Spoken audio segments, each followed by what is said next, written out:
Hi, I'm James Walker, Senior Editor at Data Center Knowledge, coming to you live from the news desk at Data Center World 2025 in Washington, DC.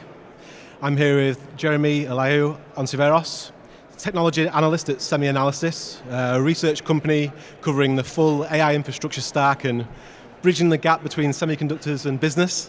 Jeremie, thank you very much for joining us today. Yeah, thanks for inviting me. Well, we've got a lot to talk about today, and the global data center industry is growing at a breakneck speed, and Omdia recently projected CapEx could hit $1 trillion by 2030, and I think that figure might still be considered conservative. And a lot of that investment is being driven by AI.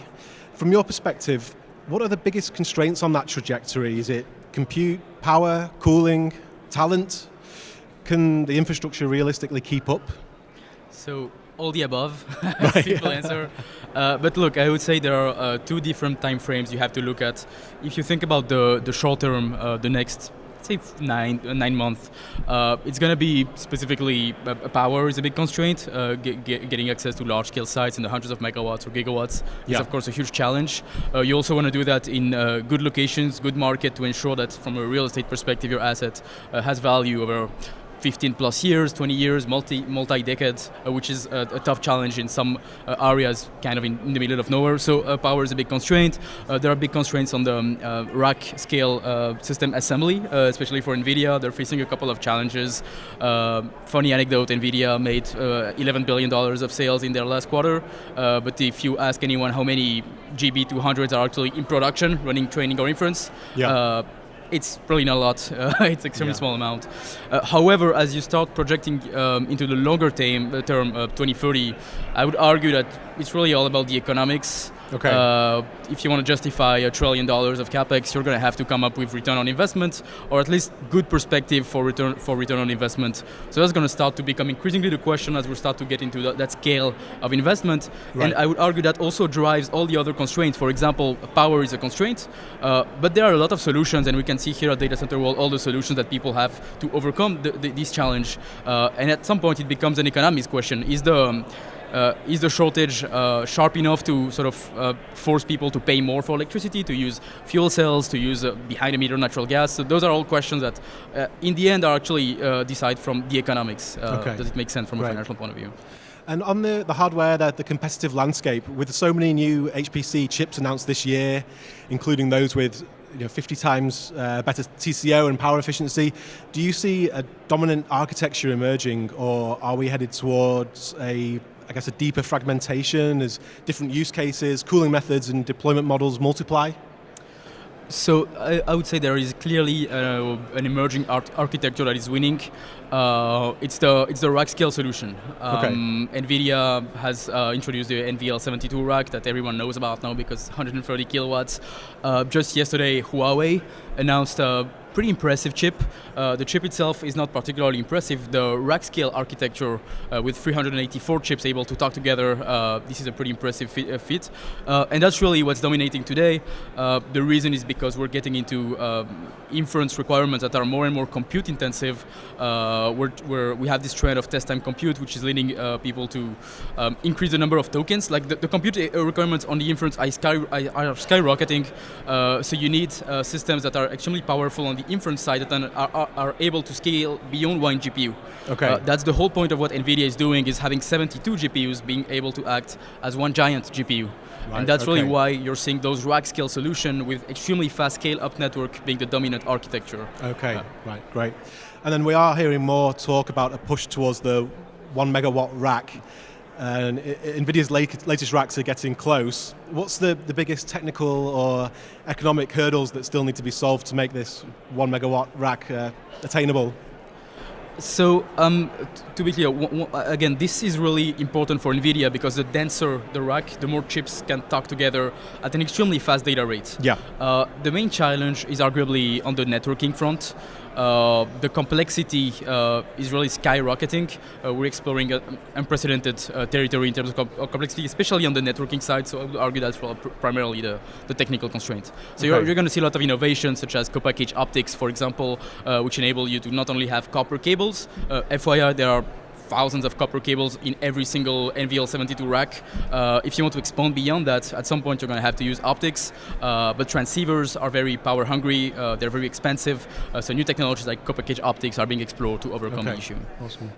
And then I guess with the efficiency gains that are being made or being projected to be made, and then there are also reports of hyperscalers pulling back on certain projects, new models like DeepSeek, and I guess perhaps some degree of skepticism when it comes to AI's true application in the business world. There has been talk about a potential AI bubble. Now, do you think the industry is overbuilding, or is demand still outpacing supply? What's your kind of forecast in the market? Look, it depends what you quantify as demand. If you think about demand being the chips that are being purchased, I would argue that the pace of purchase of GPUs and other systems that require power, such as CPUs, is today higher than what the industry is building.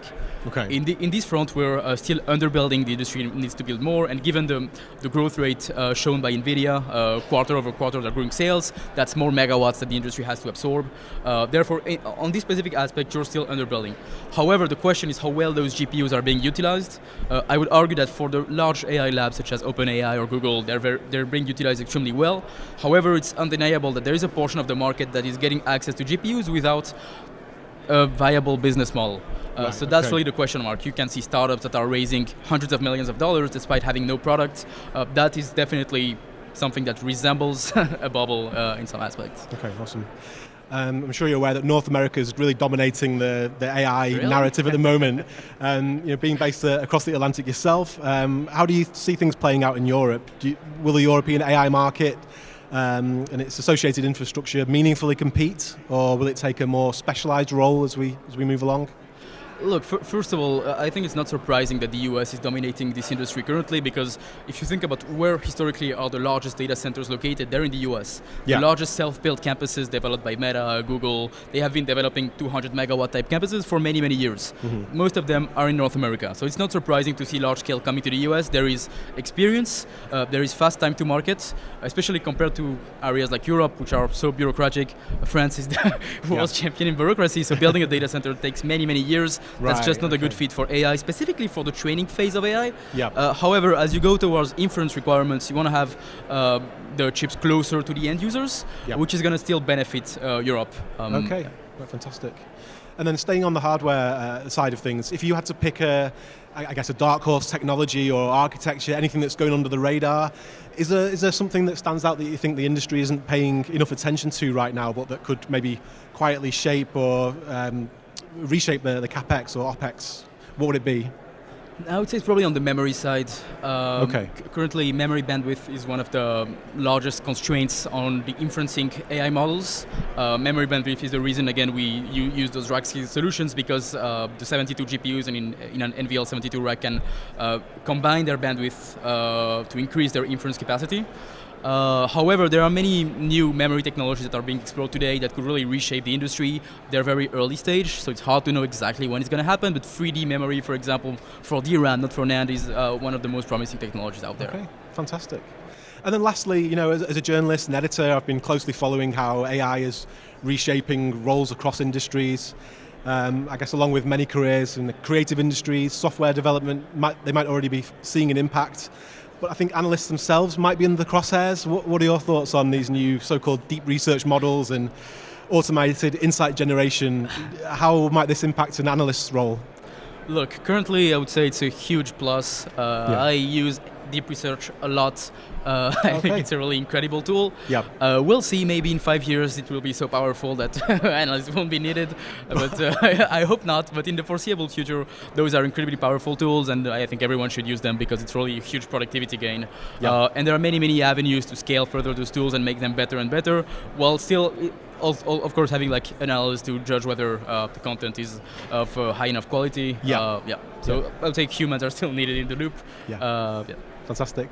Jeremie, thank you very much for your insights. It's clear that we are at an inflection point for the data center and AI industries, and I really appreciate your time to join us and here at Data Center World. So thank you. Thanks for having me. Thank you.